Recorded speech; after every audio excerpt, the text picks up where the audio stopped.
જરા કલ્પના કરો, વર્ષ 1900ની આસપાસનો સમય છે. હિન્દ મહાસાગરની બરાબર વચ્ચે એક ભયંકર દરિયાઈ તોફાન ચાલી રહ્યું છે. સાંભળીને જ ડર લાગે એવું દ્રશ્ય છે. બિલકુલ. એક નાનકડું લાકડાનું વહાણ, જેનો કુવાથંભ અને સળ બંને તૂટી ચૂક્યા છે. ઓહો. તે મોજાઓની વચ્ચે ફંગોળાઈ રહ્યું છે. વહાણ પર ભૂખ અને તરસથી તડફડતા બીમાર લોકો છે. અને એમની વચ્ચે પેલો છોકરો છે, બરાબર ને? હા, એમની વચ્ચે ઊભો છે એકમાત્ર 13 વર્ષનો ગુજરાતી છોકરો, જે પહેલીવાર ઘરની બહાર નીકળ્યો છે. અને સીધો જ મોતને સામે જોઈ રહ્યો છે. એકદમ સાચી વાત. હવે સામાન્ય રીતે આ ઉંમરનું કોઈ પણ બાળક જો આવા તોફાનમાંથી ભૂલથી પણ બચી જાય તો એ શું કરે?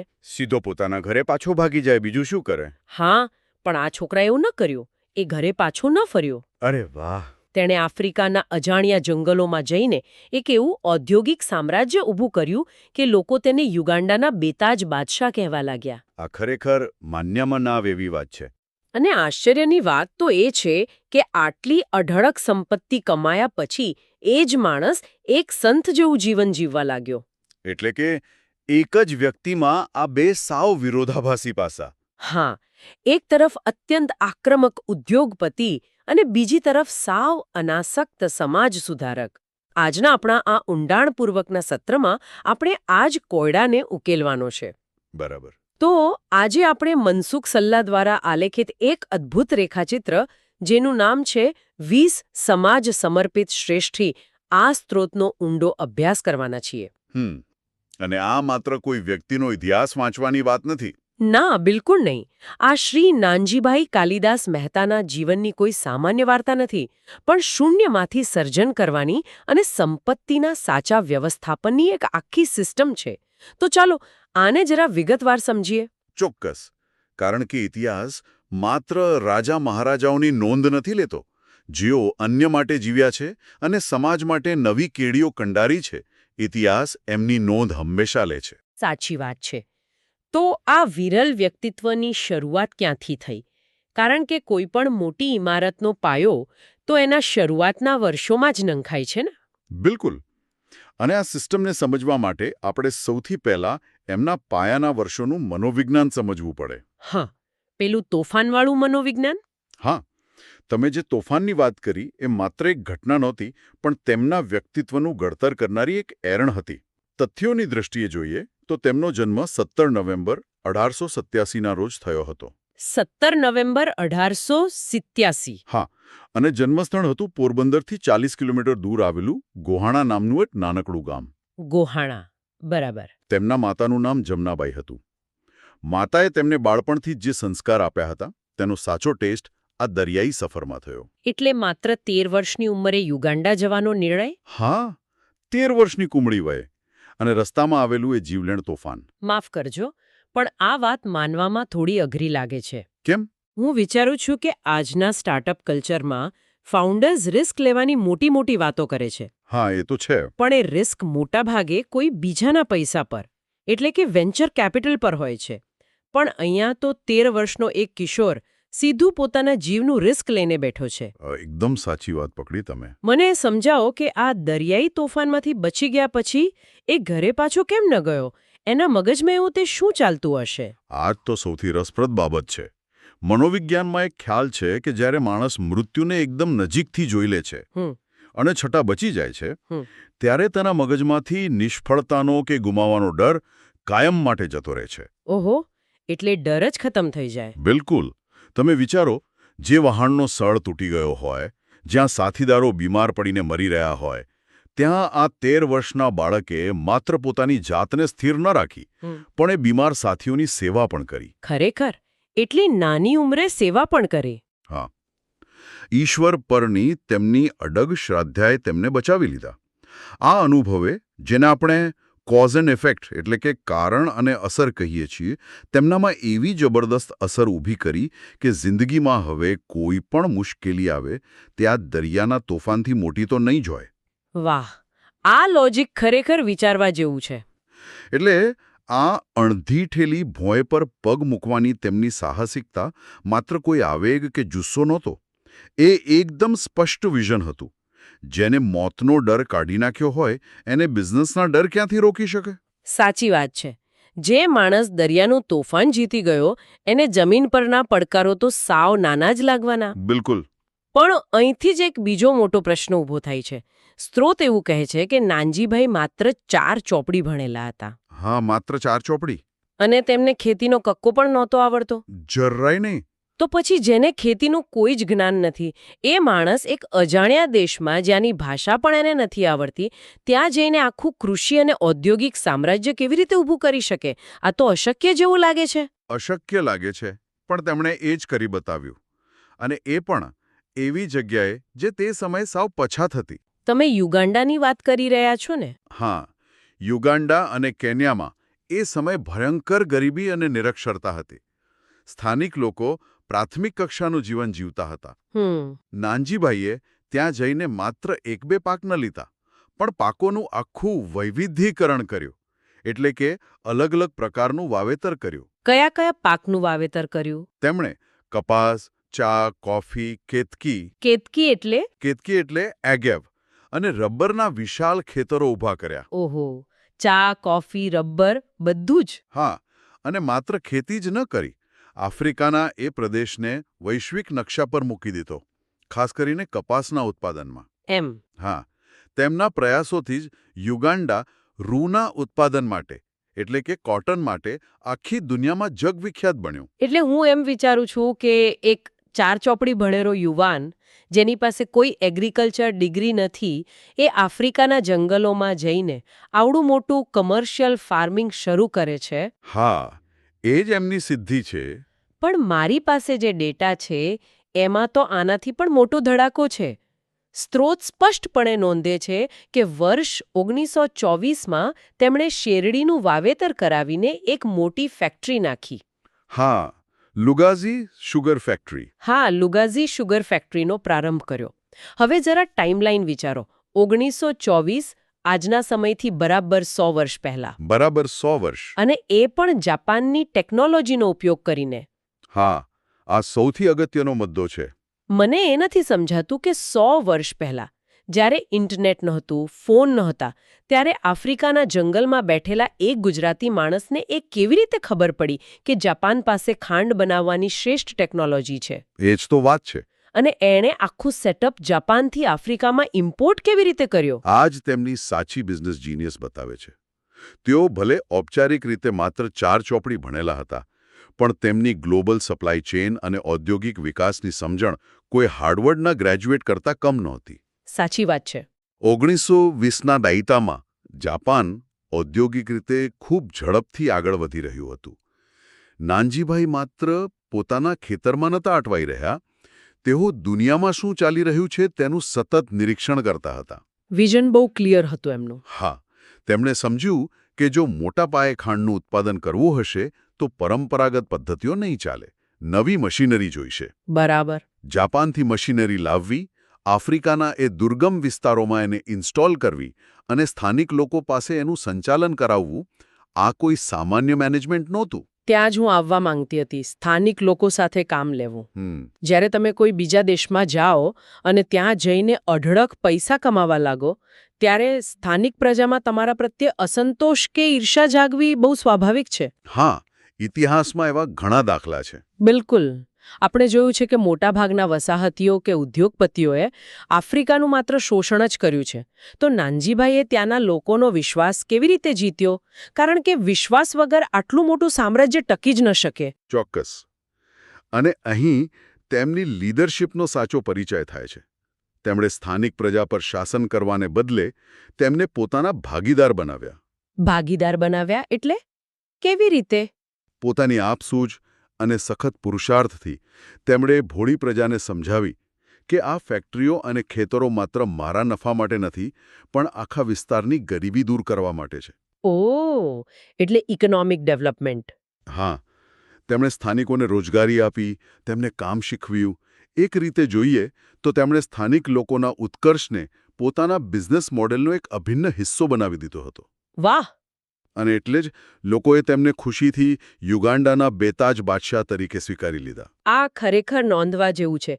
પણ અહીંથી કથાનો જે તબક્કો શરૂ થાય છે એ મને સૌથી વધારે વિચારવા મજબૂર કરે છે. એ કયો તબક્કો? જુઓ, એક માણસ શૂન્યમાંથી શરૂઆત કરે છે, આફ્રિકા જાય છે, જાપાનની ટેકનોલોજી લાવે છે અને બેતાજ બાદશાહ બની જાય છે. હવે સામાન્ય રીતે જ્યારે કોઈ માણસ પાસે આટલી બધી સત્તા અને સંપત્તિ આવે ત્યારે એનું વર્તન કેવું હોય? એ તો સ્વાભાવિક છે કે લક્ઝરીમાં ઝૂંઘવાનું શરૂ કરે. બિલકુલ. એ લક્ઝરી કાર્સ ખરીદે, દુનિયાભરના વૈભવી શોખ પૂરા કરે, મોટા મહેલોમાં રહે, કારણ કે એને એમ હોય કે ભાઈ મેં મારી મહેનતથી કમાયું છે તો હું જ ભોગવીશ. હા, મોટાભાગના લોકો એવું જ વિચારે છે. પણ સ્ત્રોત કહે છે કે નાનજીભાઈએ આનાથી તદ્દન ઉલટો રસ્તો પસંદ કર્યો. સાવ ઉલટો. કારણ કે એમના જીવનમાં ગાંધીજીનો ટ્રસ્ટીશિપનો સિદ્ધાંત ઊંડે સુધી ઉતરી ગયો હતો. ટ્રસ્ટીશિપનો સિદ્ધાંત. હા, તેમણે પોતાના માટે એક સિસ્ટમ બનાવી હતી જેને આપણે એમના જીવનના પંચશીલ કહી શકીએ. પંચશીલ એટલે 5 નિયમો. હા, આ 5 નિયમો અત્યંત સરળ હતા પણ પાળવામાં ખૂબ અઘરા હતા. પહેલું, સાદું ભોજન. બીજું, સાદો પહેરવેશ. ત્રીજું, સાદું લખાણ. ઓકે. ચોથું, સાદી ભાષા.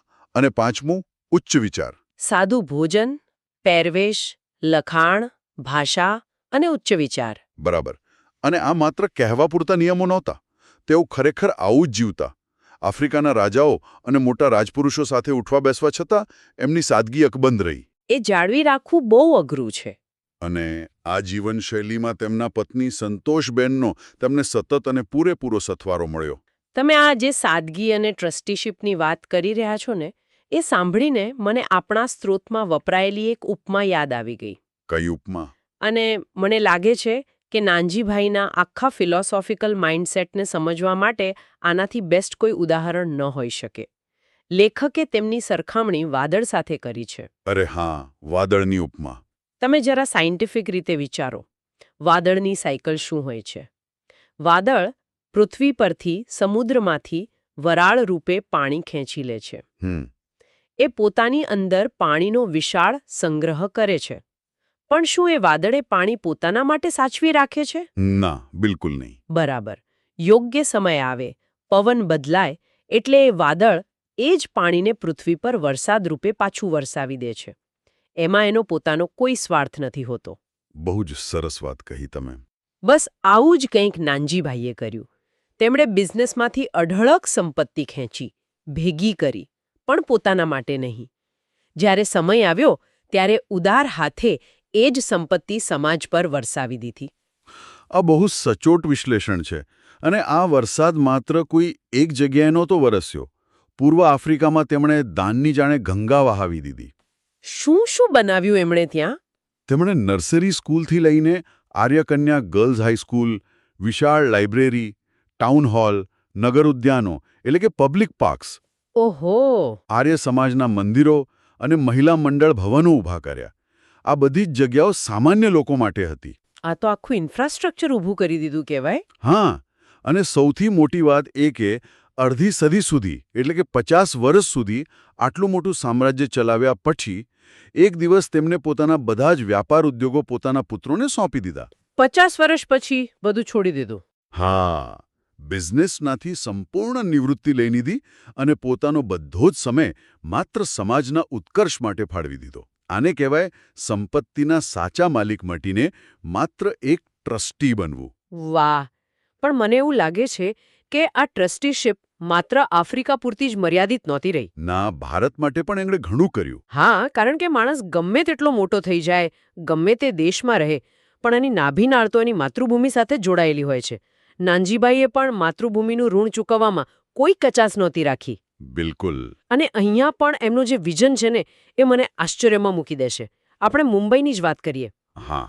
સ્ત્રોત મુજબ આજથી 60 વર્ષ પહેલા મુંબઈના સૌથી પોશ એરિયા મરીન ડ્રાઈવ પર તેમણે શ્રી નાનજી કાલિદાસ મહેતા ઇન્ટરનેશનલ હાઉસની સ્થાપના કરી હતી. મરીન ડ્રાઈવ પર? હા, અને આ બિલ્ડિંગ કોના માટે હતું? દેશ વિદેશના સંશોધનકારો માટે, રિસર્ચર્સ માટે. આજ તેમની દૂરદેશી છે. તમે 60 વર્ષ પહેલાના ભારતની પરિસ્થિતિ વિચારો. હમ દેશ નવો આઝાદ થયો હતો. બરાબર. ઇન્ફ્રાસ્ટ્રક્ચર આમે મીંડું હતું. મોટાભાગના દાતાઓ એ સમયે અન્નક્ષેત્રો કે ધર્મશાળાઓ બનાવવામાં જ માનતા હતા. હા, ધાર્મિક દાન વધારે થતું. પણ નાનજીભાઈ એ સમયે રિસર્ચ એન્ડ ડેવલપમેન્ટ વિશે વિચારી રહ્યા હતા. Visionary approach. હા, તેઓ જાણતા હતા કે જો ભારતને વિશ્વસ્તરે ઊભું રહેવું હશે તો આપણને વૈજ્ઞાનિકો અને સંશોધનકારો જોઈશે અને એમને રહેવા, કામ કરવા માટે આંતરરાષ્ટ્રીય સ્તરની સુવિધાઓ આપવી પડશે. સાચી વાત. આ ઉપરાંત તેમણે પોતાના હોમટાઉન સૌરાષ્ટ્રમાં, ખાસ કરીને પોરબંદર વિસ્તારમાં પણ ઉદ્યોગોનું જાણે એક તારક મંડળ રચ્યું. હા. માત્ર પૈસા જ ના આપ્યા, પણ સૌરાષ્ટ્રના ઔદ્યોગિક વિકાસનો આખો પાયો નાખ્યો. અને પોરબંદરની વાત નીકળી જ છે તો સ્ત્રોતમાં આપેલી એક સરખામણી પર મારે ખાસ ભાર મૂકવો છે. કઈ સરખામણી? કારણ કે એમના વ્યક્તિત્વનું આ સૌથી જ જટિલ પાસું છે. એક જ શહેરમાં, પોરબંદરમાં, તેમણે 2 અલગ-અલગ સ્મારકો બનાવ્યા. હા, મને ખ્યાલ છે. એક છે ભારત મંદિર અને બીજું છે તારા મંદિર. બરાબર. ભારત મંદિર એ ભારતીય સંસ્કૃતિના ઋષિઓ અને સંતોનું સ્મારક છે, જે આપણા ભવ્ય ભૂતકાળ અને ધર્મનું જતન કરે છે. સાચું. જ્યારે બીજી તરફ છે તારા મંદિર, જે એક પ્લેનેટોરિયમ છે, વિજ્ઞાન અને અવકાશના નિદર્શન માટે. તમે જરા આ કોન્ટ્રાસ્ટ જુઓ. એકદમ વિરોધાભાસ. એક તરફ વેદો અને ઋષિઓની વાત, અને એની જ બાજુમાં સ્પેસ અને સાયન્સની વાત. મોટાભાગે લોકો કાં તો ધાર્મિક હોય છે, કાં તો આધુનિક અને વૈજ્ઞાનિક અભિગમવાળા હોય છે. પણ એક જ વ્યક્તિ ભૂતકાળને આટલા આદરથી સાચવે અને સાથે સાથે ભવિષ્યના વિજ્ઞાનનો આટલા ખુલ્લા મને સ્વીકાર કરે, આવું બેલેન્સ બહુ રેર હોય છે. આ બેલેન્સીસ તેમને મહાન બનાવે છે. તેઓ માનતા હતા કે સંસ્કૃતિના મૂળિયા વગરનું વિજ્ઞાન વિનાશ નોંતરે છે અને વિજ્ઞાન વગરની સંસ્કૃતિ જળ બની જાય છે. રાષ્ટ્રના નિર્માણ માટે આ બંને વસ્તુઓ સમાંતરે ચાલવી જોઈએ. એકદમ સાચી વાત કહી તમે. અને રાષ્ટ્ર નિર્માણની વાત આવે એટલે મહાત્મા ગાંધીજીનો ઉલ્લેખ ચોક્કસ આવે. નાનજીભાઈના જીવનમાં ગાંધીજી અને નારી શક્તિનો ઉદય, આ 2 તેમના જીવન ધ્યેય બની ગયા હતા. આ કીર્તિ મંદિરનું નિર્માણ. બરાબર. તેમણે ગાંધીજીના જન્મસ્થળને એક ભવ્ય સ્મારક રૂપે આકાર આપવા માટે પોરબંદરમાં જગવિખ્યાત કીર્તિ મંદિરનું સર્જન કરાવ્યું. અને તેમાં પણ એક બહુ જ રસપ્રદ તથ્ય જોડાયેલું છે. આ કીર્તિ મંદિરની ઊંચાઈ બરાબર 79 ફૂટ રાખવામાં આવી છે. 79 ફૂટ જ? શા માટે? કોઈ રાઉન્ડ ફિગર કેમ નહીં? 80 યા 90 ફૂટ કેમ નહીં? કારણ કે મહાત્મા ગાંધીજીનું આયુષ્ય 79 વર્ષનું હતું. ઓહ! તેમના જીવનના એ 79 વર્ષોને એક કાયમી અને પ્રતિકાત્મક શ્રદ્ધાંજલિ આપવા માટે જ આ સ્મારકની ઊંચાઈ બરાબર 79 ફૂટ રાખવામાં આવી. શું વાત છે! કેટલું ડિટેલિંગ! હા. આજે આ જગ્યા દેશ-વિદેશના લાખો પ્રવાસીઓ માટે એક પવિત્ર તીર્થસ્થાન બની ગઈ છે. આ દર્શાવે છે કે તેઓ જે પણ કામ કરતા તેમાં એક ઊંડો વિચાર અને અર્થ છુપાયેલો રહેતો. અત્યાર સુધી આપણે તેમની ઇન્ડસ્ટ્રીયલ સક્સેસ અને તેમણે બનાવેલા સ્મારકોની વાત કરી, પણ મને એવું લાગે છે કે માત્ર ઇમારતો કે સંસ્થાઓ ઊભી કરવાથી કોઈ સમાજ બદલાતો નથી.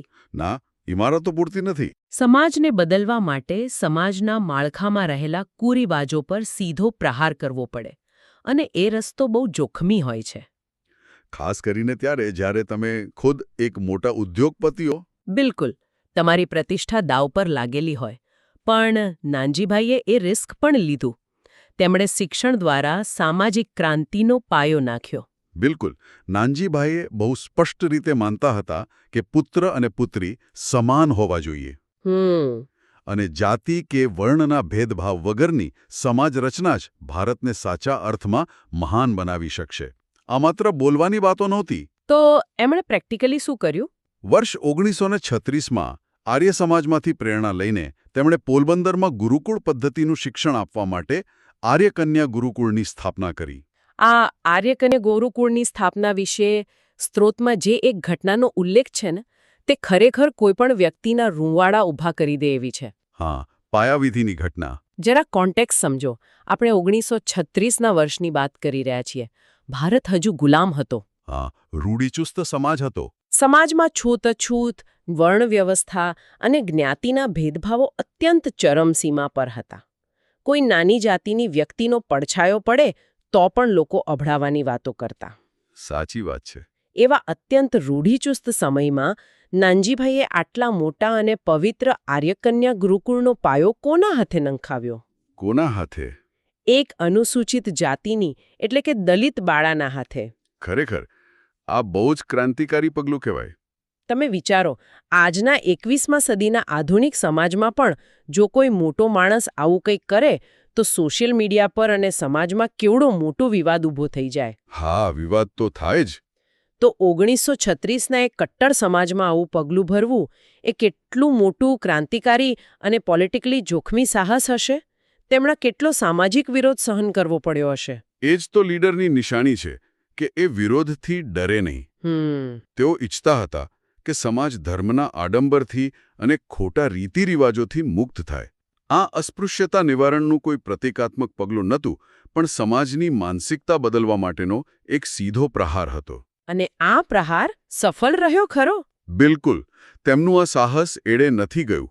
આંકડાઓ જુઓ તો છેલ્લા 80 વર્ષમાં આ કન્યા ગુરુકુળમાંથી 30,000થી વધુ કન્યાઓએ ડિગ્રી મેળવી છે.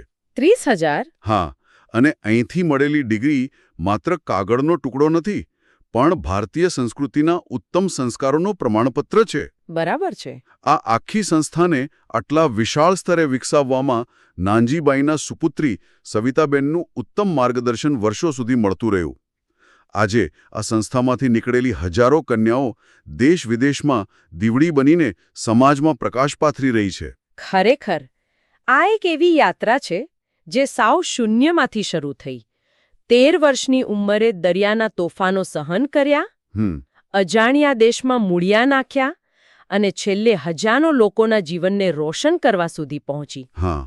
82 વર્ષનું અત્યંત દીર્ઘ, ભવ્ય અને અર્થપૂર્ણ જીવન જીવીને નાનજીભાઈ કાલિદાસ મહેતા 25 ઓગસ્ટ 1969ના રોજ આ જગતમાંથી વિદાય પામ્યા. તેઓ પુરુષાર્થ અને પરમાર્થ બંનેના એક મોટા વડલા સમાન બની ગયા. જ્યારે આવા કદનું કોઈ વ્યક્તિત્વ વિદાય લે છે, ત્યારે ખરા અર્થમાં ખબર પડે છે કે તેમણે પોતાની પાછળ કેવી છાપ છોડી છે. સાચી વાત. સ્ત્રોતમાં અંતે બે બહુ જ અલગ પ્રકારની શ્રદ્ધાંજલિઓનો ઉલ્લેખ છે. કઈ બે શ્રદ્ધાંજલિઓ? અને આ બંને વચ્ચેનો તફાવત જ નાનજીબાઈના જીવનનો ખરો નિષ્કર્ષ છે. જ્યારે તેમના અવસાનના સમાચાર આવ્યા, ત્યારે યુગાન્ડાના રાષ્ટ્રપતિ મિલ્ટન ઓબોટે તેમને અંજલિ આપતા કહ્યું કે નાનજીબાઈના નિધનથી યુગાન્ડાની આર્થિક સમૃદ્ધિમાં મહત્વનો ફાળો આપનાર મિત્ર અમે ગુમાવ્યો છે. બરાબર. અને આ બહુ ઓબ્વિયસ છે. કેમ? આ એક દેશના વડાની, એક પોલિટિકલ લીડરની આર્થિક દ્રષ્ટિ છે. એમને નાનજીભાઈમાં એક એવો માણસ દેખાતો હતો જેણે તેમના દેશની ઇકોનોમી ઊભી કરી હતી. હા, વાત સાચી છે. પણ બીજી શ્રદ્ધાંજલિ કોણે આપી ખબર છે? કોણે? ગામડાની એકદમ સામાન્ય, ગરીબ અને અભણ બહેનોએ. અચ્છા. તેમણે રડતા રડતા કહ્યું, આજ ધર્મનો થાંભલો ખરી પડ્યો. એક જ વ્યક્તિ આંતરરાષ્ટ્રીય સ્તરે આખી દુનિયાની નજરમાં એક આર્થિક મસીહા અને બિઝનેસ ટાઇકૂન હતો. અને એ જ વ્યક્તિ ગ્રાઉન્ડ લેવલ પર ભારતના ગામડાઓમાં લોકો માટે ધર્મ અને સેવાનો આધારસ્તંભ હતો. એક માણસની અંદર પ્રોફિટ મેકિંગ મશીન અને એક સંત. આ બંનેનું આટલું પરફેક્ટ સંતુલન જાળવવું એ કોઈ સામાન્ય માણસના બસની વાત જ નથી. સાચું કહ્યું તમે. આ સાબિત કરે છે કે સફળતાનું કોઈ એક જ પરિમાણ કે ડાયમેન્શન નથી હોતું. બરાબર.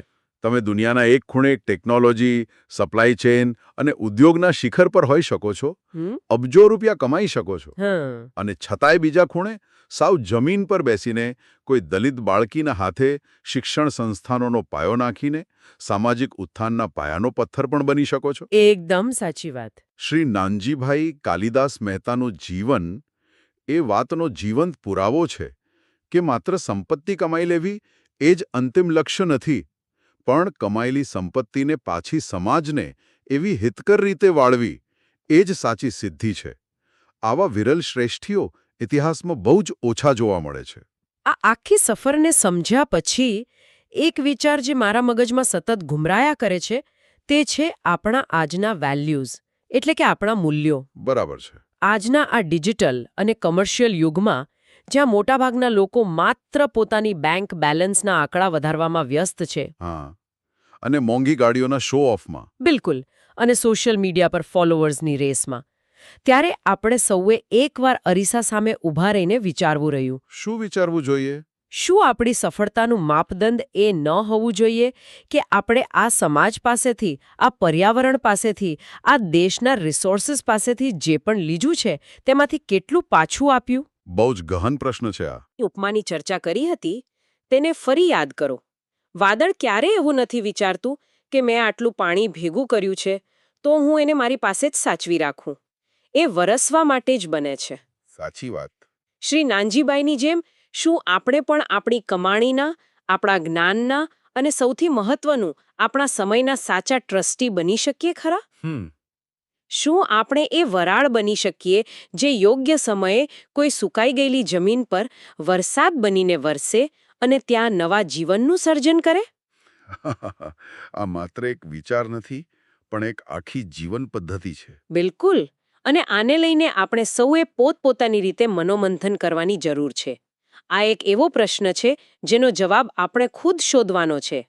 આ સુંદર અને વિચાર પ્રેરક વાત સાથે આપણે આજના આ સત્રને અહીં જ વિરામ આપીએ છીએ. ફરી મળીશું. આવજો.